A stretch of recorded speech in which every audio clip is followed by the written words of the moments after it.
And that is how the brothers got arrested. So Lyle was arrested on March 8th, 1990. So did Eric 3 days later.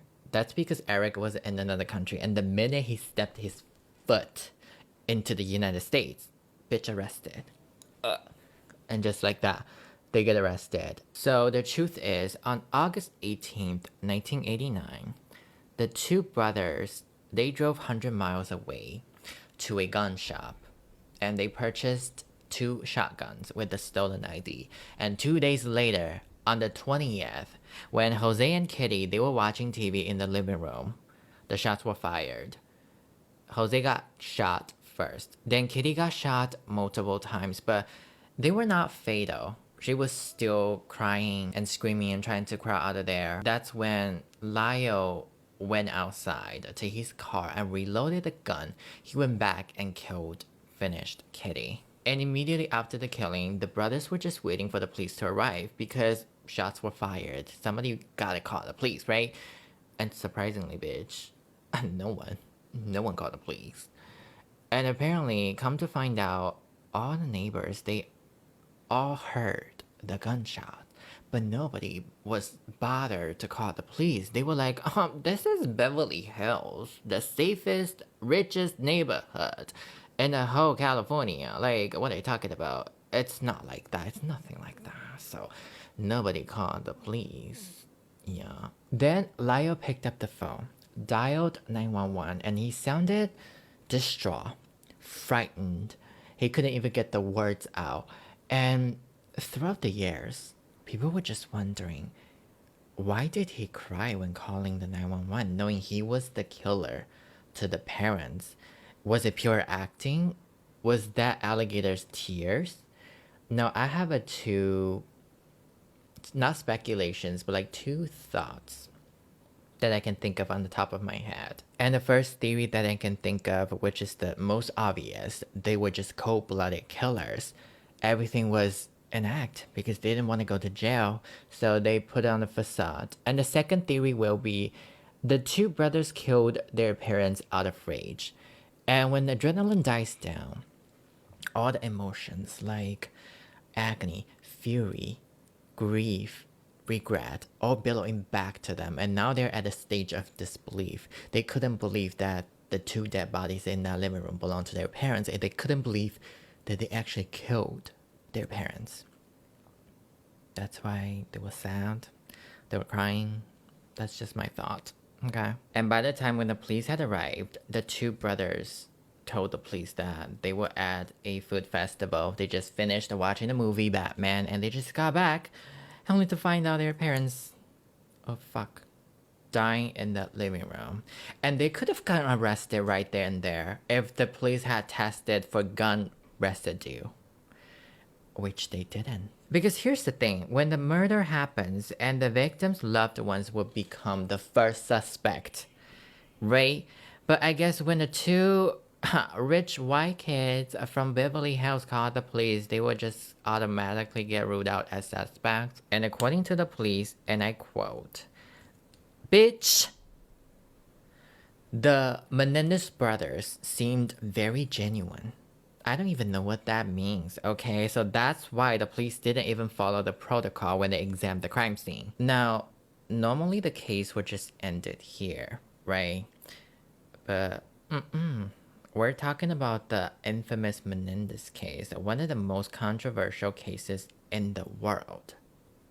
Okay, there's so many twists and turns. On December 7th, 1992, the 2 brothers were indicted and tried for their first-degree murder. And upon learning, their parents' murder come after years and years of being emotional, physical, and sexual abuse. And one day, they finally snapped like twigs. So growing up, Jose would often physically abuse the brothers if they ever disappointed him.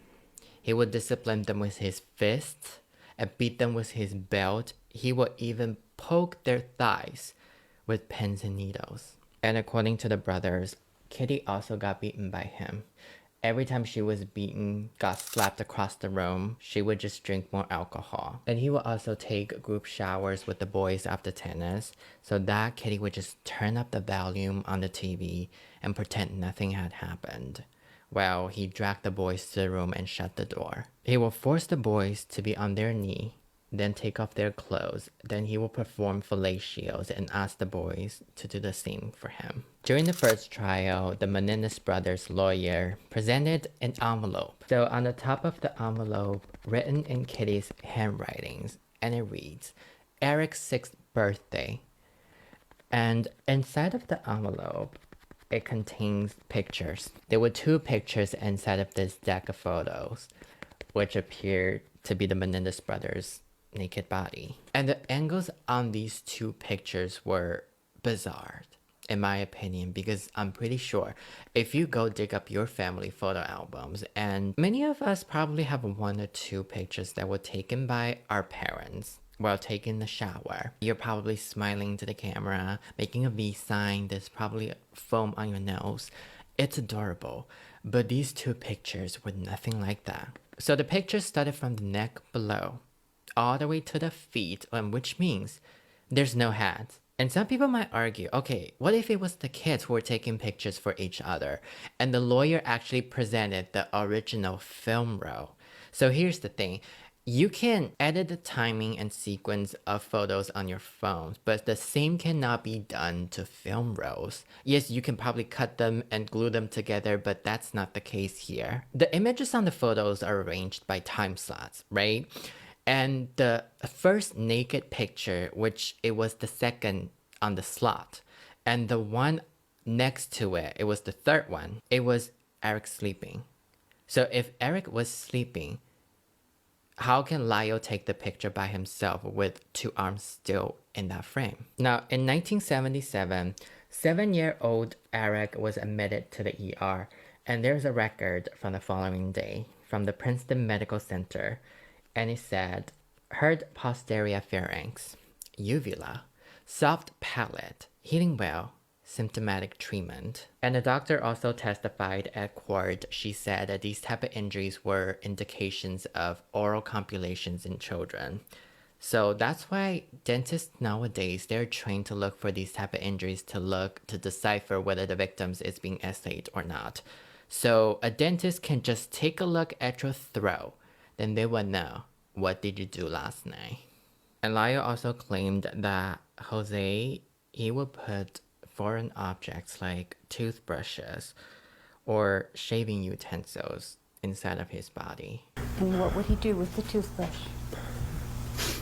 Well, in the bedroom, we'd have what we called object sessions, and just slide my pants down. The brother's cousin Diane, she also came out and said when Lyle was 8 years old, he went to Diane and asked Diane if he can sleep with her because he was afraid his father is going to sleep with him and touch him down there. And Kitty heard about this as well, so she dragged Lyle back to the room and told him, do not tell anyone about this. The saddest part of the story is when Lyle said this, he thought he was taking one for the team so he can protect Eric until he found out that Jose was doing the same thing to Eric. Jose made him thought that the things they were doing happened to everyone.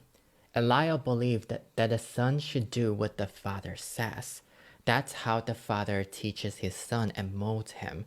So that way he can grow up, do the same to his son. So Jose was just indoctrinate their kids. Everything we do is normal. Everybody does that. That is sick. That is repulsive. And obviously there are many more vivid details that they mentioned in the first trial, which I cannot talk about it because it gets very dark and graphic. But honestly, if you're interested, go look it up on the internet. I just feel like they were either the best actors in the world or they were the victims. Now, many people had wondered throughout the years if they hated Jose so much, it would only make sense for them to just kill Jose. Why killed Kitty? Why killed the mother? I'm gonna give you my takes on this. I guess they were mad. They were furious. Katie, as a mother, as a protective figure, her job was supposed to protect the kids, but instead, every time she would just turn up the volume on the TV and pretend that nothing had happened. Negligence is more evil than abuse. If abuse is a cycle of violence, then negligence would be accepting that cycle of violence. And let me put it this way for you. If the kids are flowers, Jose being an evil insect, Kitty is the gardener, and the gardener's responsibility is supposed to take care of the plants and the flowers. She could have just eradicated the bug and let the flowers bloom, but instead, she just watched them die because she hated the flowers.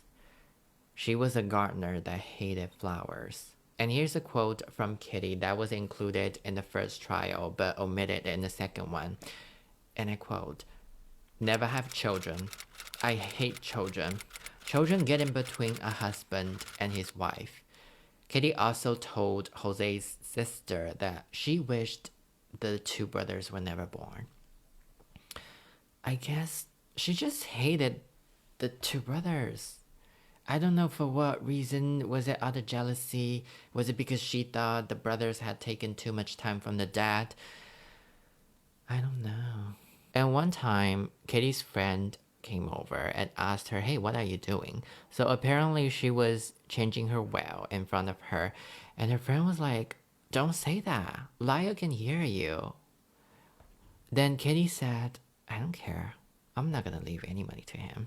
There was plenty of evidence presented in the first trial. Eyewitnesses and psychiatric testimony, medical reports, photos, etc. The juries were trying to try them as second-degree murder or manslaughter, but couldn't reach the verdict. And at the second trial, most of the evidence was either blocked or severely limited to ensure a conviction. Both brothers' trials ended in mistrials in 1994.